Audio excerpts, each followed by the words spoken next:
Welcome to the Curdverse. I'm Lisa Kaywood, corporate functionary by day, home cheesemaker by night. Today we're talking about spring cheese. No, not string cheese, even if you have a mega pack of the stuff, because that's the one thing your kid will always eat. Spring cheese, because here in the Northern Hemisphere, spring has sprung.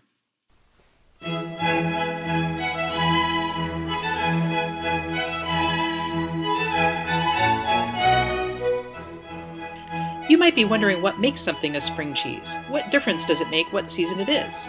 Well, milk, like fruits and vegetables, is a seasonal product, and therefore, so is the cheese made from it.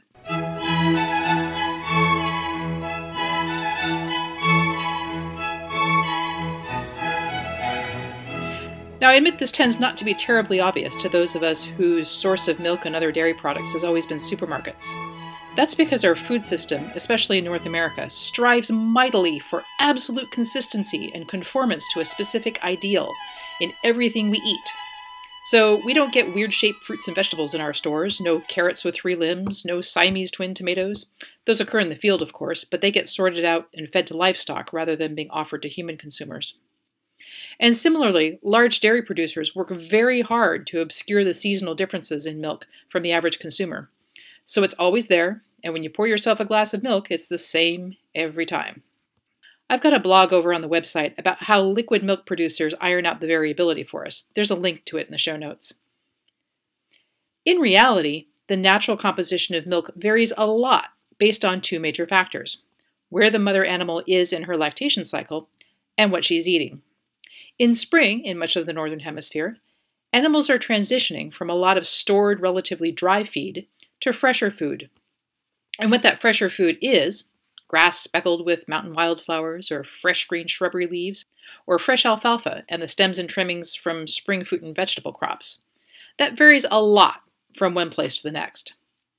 What the animal eats affects not only the relative proportions of lactose, fats, and proteins, but also the flavor of the milk. In other words, milk, and the cheese made from it, can have terroir. And this terroir is most pronounced in cheese made in the warmer months when the animals get more of their food by eating the fresh grasses and other plants in their local environment. Let's take a virtual field trip, and I'll show you what I mean.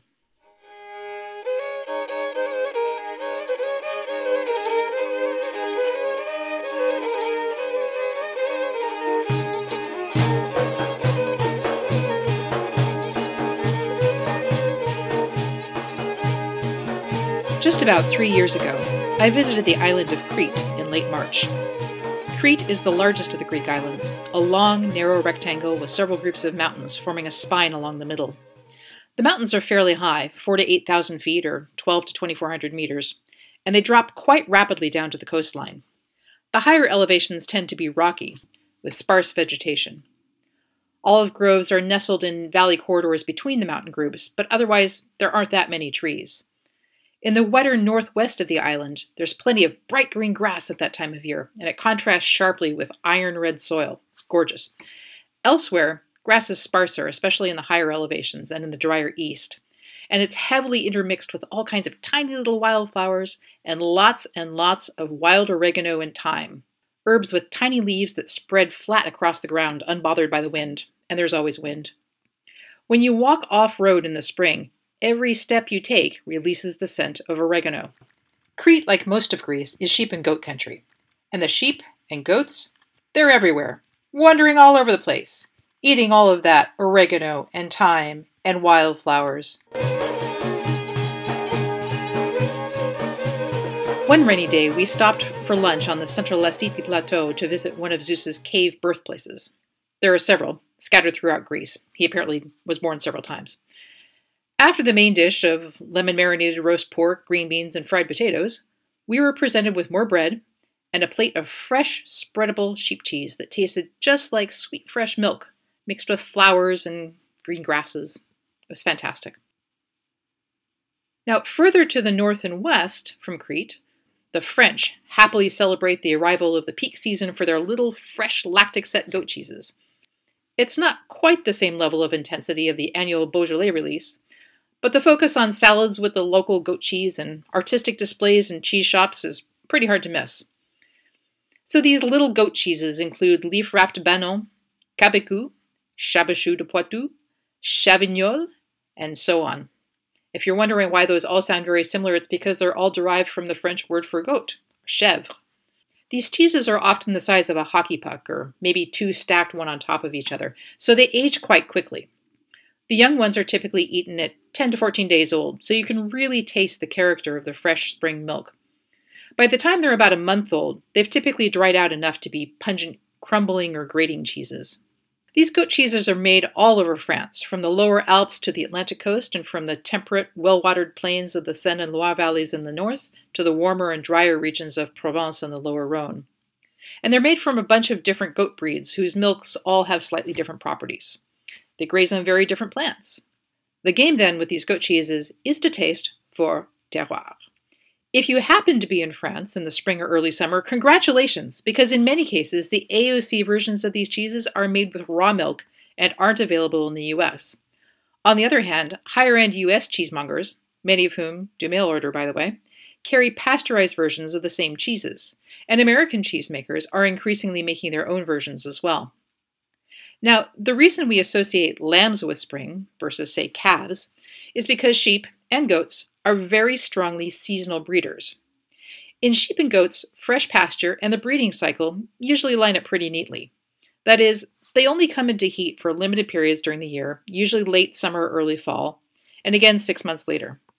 They're pregnant for about 5 months, 150 days, give or take a few, and give milk for 6, 7, maybe 8 months. This whole cycle appears to be driven by ambient light levels, and so exactly when the breeding season is varies a bit by latitude. Traditionally in Mediterranean regions, where the weather is relatively temperate and there's a reasonable amount of food available year-round, farmers would sometimes divide their herd in half, breed half of their animals in the fall and the other half in the spring, and that way they'd have milk available year-round. But most of the time, especially in the more northerly latitudes, the kids and lambs start showing up in March and April, and they and their moms go out and eat fresh pasture throughout the spring and summer, and then things start winding down in the late fall. Cows, on the other hand, aren't particularly seasonal. In fact, even their wild predecessors, the aurochs, seem not to have been seasonal breeders either. Cows' pregnancies last about as long as humans, and they also lactate for several months longer. So this is why, given sufficient feed, you can have a relatively consistent supply of fresh cow milk throughout the year if you have a large enough herd that you can stagger the breeding. But even when you have milk available throughout the year, the nature of that milk varies quite a lot. So far, I've been talking about the fresh herb and wildflower flavors that can sometimes come into play in spring milk. But there's another feed factor that also contributes to the particular nature of spring cheeses. Fresh spring pasture is high in water content, and that in turn contributes to the higher moisture content in the milk relative to the solids. Spring cheeses often feel creamier in the mouth, not because they're higher in fat content is actually relatively low in the spring, but because of the greater moisture content. In fact, because of the high moisture content relative to solids, spring is the time the animals produce the greatest volume of milk. In Anglo-Saxon England, May was sometimes known as 3 milking month, because the animals had so much milk they could be milked 3 times a day. Fat and protein content isn't only a matter of feed, though. It also relates to where the animal is in her lactation cycle. There's a link in the show notes to an article that goes a bit deeper into the relationship between these things. But just briefly, the highest percentages of milk fat, and usually proteins and other solids as well, are usually found in colostrum. That's that clear, kind of sticky, honey-colored liquid that animals give just right after birth. And then it's followed by a decline during the first 2 months of lactation, and then a slow increase again as lactation progresses. In addition, the types of fats present within the milk shift over the course of lactation. During the first half of lactation, the proportions of short and intermediate chain fatty acids increase, and the proportion of long chain fatty acids decrease. I talked about what the shorter versus long chains mean for us as consumers of milk products in episode 4. Spring and summer milk fat is more supple. It doesn't clump or harden as much when it separates out of the milk, and it's easier to blend back in when it does. So even though there are fewer solids, and that's what the cheese is made out of. It's made out of the solids in the spring and summer milk. It tends to be easier to make a high-quality cheese with it. Okay, so far I've talked mostly about soft, fresh cheeses made in the spring. And they're popular because it's the best way to show off the fresh flavors of the spring milk. But there are many harder cheeses that are made in the spring and bear those same springtime flavors in the milk, the wildflowers and fresh herbs. These include Cretan Graviera and some Spanish Manchegos. They're aged at least 4 to 6 months, sometimes much longer, so they're not spring cheeses in the sense of when you might eat them. From a consumer standpoint, they're a little reminder of spring, balanced with some of the nut and caramel flavors that often come with age. And they reach you in the late fall or winter. On the other hand, there are also a number of harder mountain cheeses that are made in the summer and are matured throughout the winter and just become available early in the following spring, such as Cantal, Osso-Iraty, and Salers.